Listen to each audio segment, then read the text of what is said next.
Welcome to this tutorial on how to do a live broadcast on voicerepublic.com. Before you can actually do a broadcast, first you need an audio source. In the course of this screencast, I'm going to use a desktop application called Broadcast using this tool. You can download it from this website. The acronym for the application is called BUT, and which is short, of course, for Broadcast using this tool. And despite the fun name, it actually is a very good application that runs well on the major operating systems, Windows, Linux, and OS X. So I'm going to scroll down and download the DMG file for the Mac. Of course, it also runs on Windows, so if I quickly hop over to my Windows 10 installation, which you can see here that I'm running Windows now, I can go to the same website and download a regular Windows installer. I actually did this prior to the screencast to not prolong the download time, so I can show you directly how to run the installer. First, I get the regular Windows security warning, as I'm sure I want to run this installation wizard. Yes, startup shortcut on desktop shortcut sounds just fine. Let's run the application. This is what it looks like on Windows. So this worked. Let's go back to the Mac. The download now is also finished. Here I get a DMG file. Let's open this one up. And on the Mac, usually you don't have a setup wizard. You just drag and drop your application into the applications folder. So I'm doing this. And now, usually I could just double click it and run it. If you're seeing this error message, however, but cannot be opened because it is from an unidentified developer, then the reason for it is that you run a newer Mac and haven't changed your security preferences. On the newer Macs, Apple wants you to only download applications through the Mac App Store from certified developers that pay Apple to do so. However, many applications out there are not available through the Mac App Store. And if you're willing to download and install installations as you have for the last 2 decades, you can go to your System Preferences, Security, to the General tab, and unlock the security settings by entering your password. And here you can see that right now only applications downloaded from the Mac App Store and identified developers is allowed. If I just want to run but once, because right now I'm sure I really want to run this application, I could say open anyway and it will remember this. But in fact, I want to be able to download applications anytime I want from the web. So I'm saying even in the future for other applications, just run them if I download them, please. So now that I have changed my security settings, let's go back to my applications folder and try to run BUT again. This is the message that you have gotten for a couple of years. It's an application downloaded from the internet. I assured that you want to open it. You will see this only once, and I'm saying yes, I am sure I really want to run this application. And there it is. Okay, so this worked rather nicely. Now I can actually log into Voice Republic and schedule my live talk. So let's go back to the website. Let's sign up or sign in because I already have an account.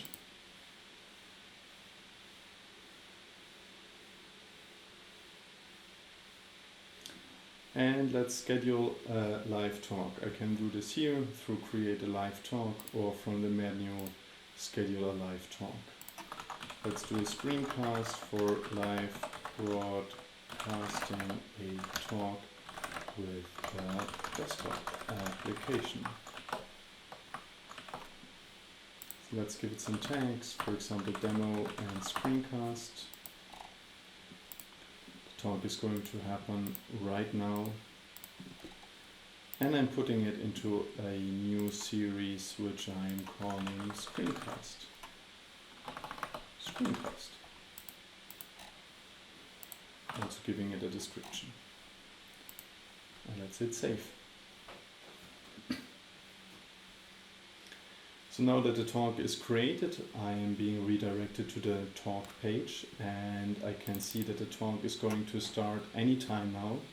If I want to start broadcasting it, then I am going to hit this button, Stream this talk. Now I'm being redirected to the so-called venues page. If I would be the stream operator of a bigger location or a bigger event, for example, of a conference, I might have multiple stages, and each of these stages could be a venue.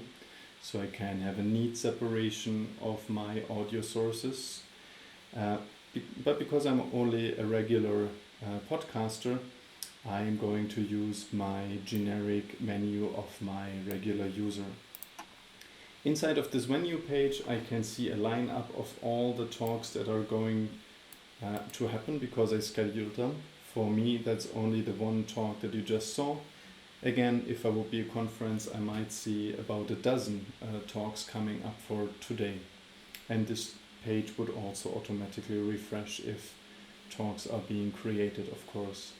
And I can also see all the talks that are already archived from within this menu. Right now I'm still off air. I can see this here. I can also see from the menu that something is not good yet. It's red. And the first thing I need to do is actually start and connect to my own streaming server. So let's do this.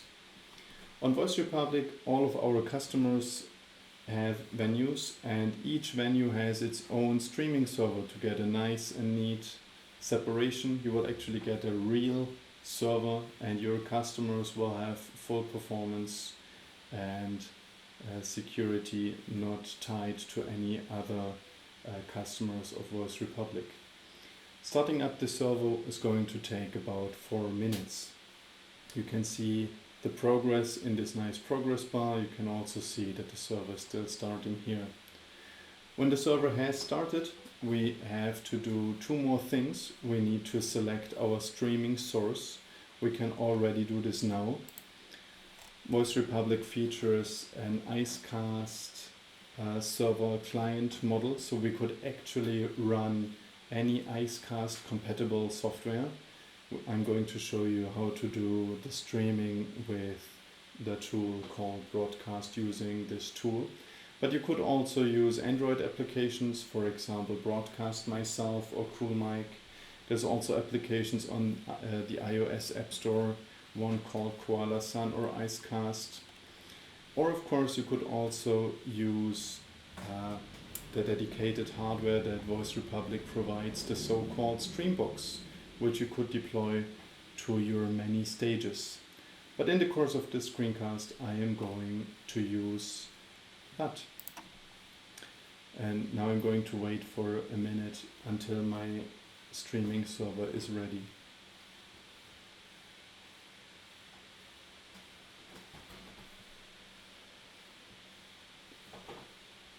Okay, my server is ready. Since I already selected BUT, I'm getting this nice overlay here with my prepared configuration file. If I download this file and import the settings into BUT, then I don't have to fiddle with IPs, host names, usernames and passwords inside of BUT myself. So let's do this. So I'm going to download the config file. I'm going back to BUT. I will go to settings, import, and import my configuration file. You can also see that the server now has automatically updated to my venue.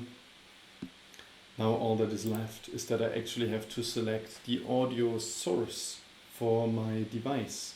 So I could of course use the built-in microphone because I'm just doing a screencast, that would be good enough. But if you're a professional broadcaster, you might have something else. For example, here I have a USB interface that I'm using right now with my professional equipment to actually record this in good quality. If you're on a bigger stage, then you might have a big interface connected to the stage operators. So I'm going to use the built-in microphone for the course of this demo. Okay, so let's cancel this. I have now chosen a streaming source, but it is not yet connected. As you can see, there is no green bubble here. There is one here. The server is ready. Yellow says I need to actually do something. So I need now to actually start streaming from within, but I can do this by hitting this play button. I could quickly see for a moment that it was going to connect and now it's streaming. And also I can see on the Voice Republic venue page that certain things have changed. For one, it says, awesome, your streaming source is now connected. I get the green bubble and I can see in real time an audio graph with the audio actually being streamed already. If I would be listening right now to my computer, then I would also be able to hear myself. Of course, listening to yourself probably is not the best idea, but if you're remotely checking into a stage, that will be of great benefit. Okay, now if I go to my talk, I will see that this talk is actually not yet live, but is scheduled to start anytime soon. And the reason for that is that I have connected a streaming source, but I have not yet started my talk.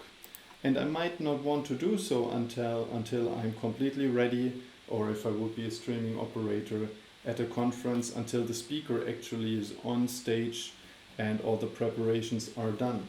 So when you're really ready to start to broadcast your talk and you want your users to listen in, you just hit Start Broadcast. And now a couple of things have changed again. First, I can see that I am on air. I can see that all is good, that everything is connected. I get a progress bar of how long the talk is going to be. I scheduled it to be 30 minutes long. And I can see the amount of listeners right now. It says 2, which is actually correct, because on the venue page I am listening to myself. As a streaming operator, I could check now if the stream is properly working.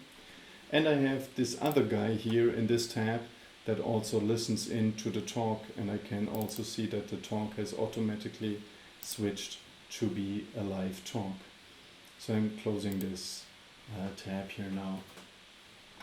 Also, I can see in my lineup that the talk that prior was tagged with next has changed to live. Again, if I had more talks in the lineup, I would see them here. So now we are more or less done with the demo. So the talk is live, and whenever the talk should finish, all you have to do is stop your broadcast. And Voice Republic now is asking me if I want to stop early, because I scheduled the talk to be 30 minutes long. And yeah, for this demonstrational purpose, I'm sure 1 minute 30 seconds is just enough. So let's stop the broadcast. And now I see this pop-up message. It says I actually need to also disconnect my streaming client. The reason is that BUT actually is still streaming, as we can see here, and I need to disconnect it by hitting the stop button here. Okay, and now the venue page again has changed a lot. I am not streaming anymore, I am off air, I have not yet chosen a streaming source, and actually my streaming server has automatically shut down.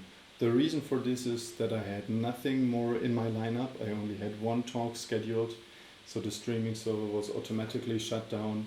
If you had a bigger lineup, then your streaming server would have continued to run. Okay, so that was the screencast showing you how to broadcast a live talk on voicerepublic.com. I hope you enjoyed it. Please have fun using voicerepublic.com.